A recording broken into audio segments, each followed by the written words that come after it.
Welcome to my scientifically informed insider look at mental health topics. If you find this video to be interesting or helpful, please like it and subscribe to my channel. Hello, this is Dr. Grande. Today's question asks, what is impulsivity?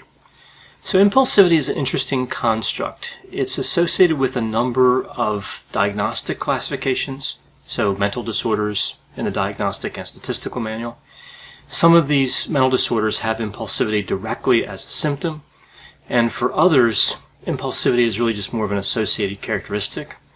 We see that with clinical and non-clinical populations, so individuals who have mental disorders and are being treated, and individuals who don't, we see that impulsivity either way has a negative impact on social adjustment, work, school success, as well as physical and mental health. We also know that impulsivity increases the risk of engaging in a lot of behaviors that are considered problematic in our society, like gambling, risky sex, substance use, suicidal behavior, binge eating, aggression, and violence. So with all these negative consequences of impulsivity, all these damaging outcomes that can occur, you would think there would be some sort of single definition, some single agreed upon definition for impulsivity, but actually there's not. We see a number of terms associated with impulsivity, like lack of forethought, risk-taking, inattention, lack of control, failing to plan, excitement-seeking, novelty-seeking, and quick decision-making. But if we look at these terms, no single term really sums up impulsivity. You really need most, if not all, of those terms to really get at the full construct of impulsivity. So I mentioned before that impulsivity was associated with a number of mental disorders. And some of the ones we think of first when we hear the term impulsivity would be substance use disorder. That would almost certainly be number one. Also gambling disorder, pyromania, kleptomania, intermittent explosive disorder. We also see impulsivity associated with ADHD. I would think that would probably be the second most common association after substance use disorder. We see it's associated with the manic phase of bipolar disorder, but also the depressive phase of bipolar disorder, and simply the major depressive episode associated with major depressive disorder. A lot of times it's clear to people how impulsivity is visible in mania, but not as clear how it's visible in depression. But impulsivity is actually there with both of these types of episodes. We also see that impulsivity has a fairly strong association with the cluster B personality disorders. And mostly we think of borderline and antisocial when we think of this association.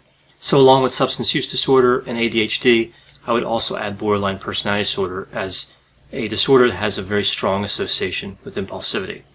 Now, narcissistic personality disorder and histrionic personality disorder, they don't really have the same connection, but there is some connection there to impulsivity, just not as strong as what we see with borderline and antisocial. But still, there are a few other disorders that are fairly commonly associated with impulsivity, including disruptive mood dysregulation disorder, conduct disorder, and oppositional defiant disorder. All three of those really have a fairly pronounced relationship with impulsivity. Now, impulsivity can also be understood from a personality perspective. So I've given you some background on mental disorders that have an association with it, but what about the personality theories that we see? Well, the personality theory that I like the best, the model I like the best, is the five-factor model that looks at personality from 5 big traits. These are called the Big Five. I remember them through the acronym OCEAN: openness to experience, conscientiousness, extroversion, agreeableness, and eroticism. Now, what's interesting about impulsivity is it's actually measured on 3 of the 5 big traits. We see conscientiousness has a facet called deliberation. So when somebody has low deliberation, they tend to rush into things. So that's a measure of impulsivity. On the extroversion trait, we see excitement seeking is one of the facets. So high excitement seeking would be considered impulsive. And also on the neuroticism trait. And here it's fairly straightforward. The facet is called impulsiveness. But the type of impulsiveness measured on neuroticism is really the type that fails to resist temptation. So we see just from the 5-factor model 3 different ways of looking at impulsivity loaded on 3 different traits. Now, if you're not a fan of the 5-factor model, that's okay in terms of impulsivity. Impulsivity is actually a construct with almost every major theory of personality. So we recognize impulsivity as part of psychopathology, but also as part of personality.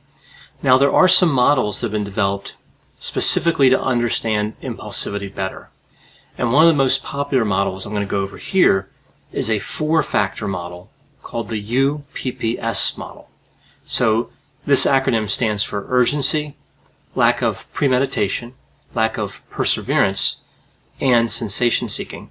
So as we can already see, it has some alignment here with the five-factor model with those traits I talked about before. So starting with the first type of impulsivity here in this UPPS model, this is urgency. And urgency can actually be divided into two types, positive and negative. And what urgency means is it's the tendency to yield to strong impulses when an individual is experiencing strong emotions.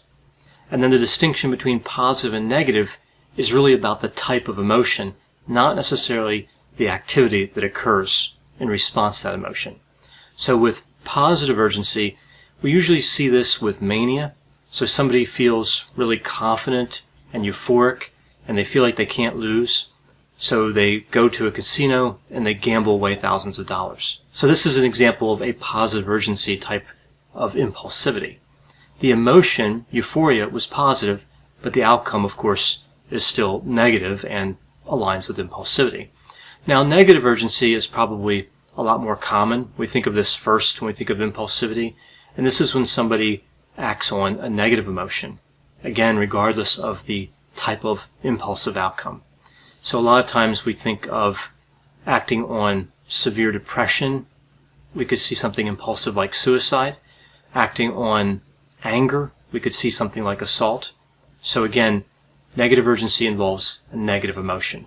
Now we know that urgency, in general, positive and negative urgency, has the strongest association out of all of the four factors with psychopathology. So it has the strongest association with mental disorders.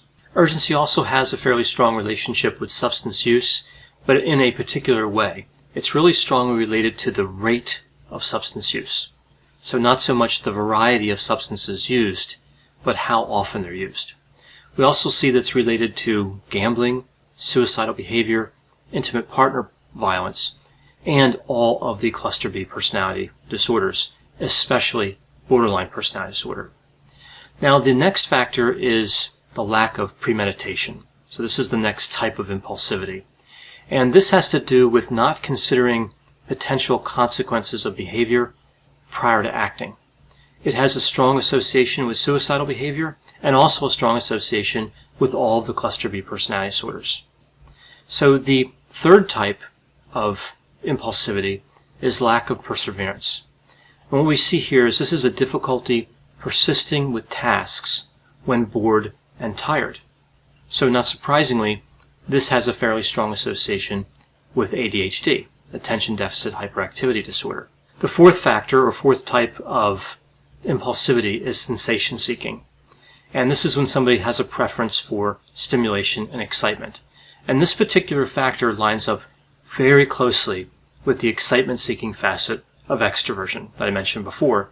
And it also aligns quite a bit with ADHD, just like we see with lack of perseverance. So lack of perseverance and sensation seeking have a relationship with ADHD, but also urgency and lack of premeditation, those factors do too. So ADHD, we really see with this particular disorder all of these different types of impulsivity.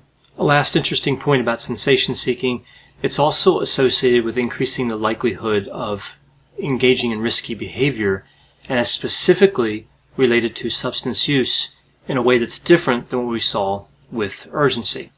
It's related to the variety of substances used as opposed to the rate of substance use. So sensation seeking has kind of a special role there when it comes to substance use. So this four-factor model of impulsivity I talked about here today, this is held up fairly well, but it still doesn't capture all of the aspects of impulsivity. With impulsivity being so prominent in especially substance use, ADHD, and cluster B personality disorders, we really need more information about it. A lot of times we see that impulsivity is one of the prominent treatment goals for a lot of the disorders I talked about here in this video, as well as for other disorders. And what's interesting from a clinical perspective when you talk to clinicians who have dealt with impulsivity, who have worked with clients who have impulsivity, there's a distinct cycle that tends to occur. Somebody will engage in impulsive behavior, and oftentimes this has a negative consequence, as I talked about before, and they regret it, they acknowledge that they were impulsive, but then soon after they do the same thing again. So it's really the nature of impulsivity. It's actually quite hard to resist for some people. Again, being motivated by negative factors, negative emotions, positive factors, positive emotions, and having the lack of perseverance and that sensation seeking, all these different angles, all these different pressures combined to make impulsivity the way it is, I think is just more than some people can handle. And unfortunately for some, really the impulsivity gets them into the criminal justice system. Eventually, for some, it will result in some sort of criminal activity. And what we also see with impulsivity is when they complete whatever sentence they get, there's a high rate of recidivism. So again, if you look at what causes the recidivism, oftentimes it's giving in to an impulsive urge. So impulsivity is something that kind of seems subtle and maybe not too important, but as you get into clinical practice, you realize it's probably one of the most important constructs in mental health. If you have any thoughts on impulsivity and how it affects you or people you know, or any opinions on the construct in general, please put those in the comments. Again, it's an interesting and complex construct. As always, I hope you found this description of impulsivity to be interesting. Thanks for watching.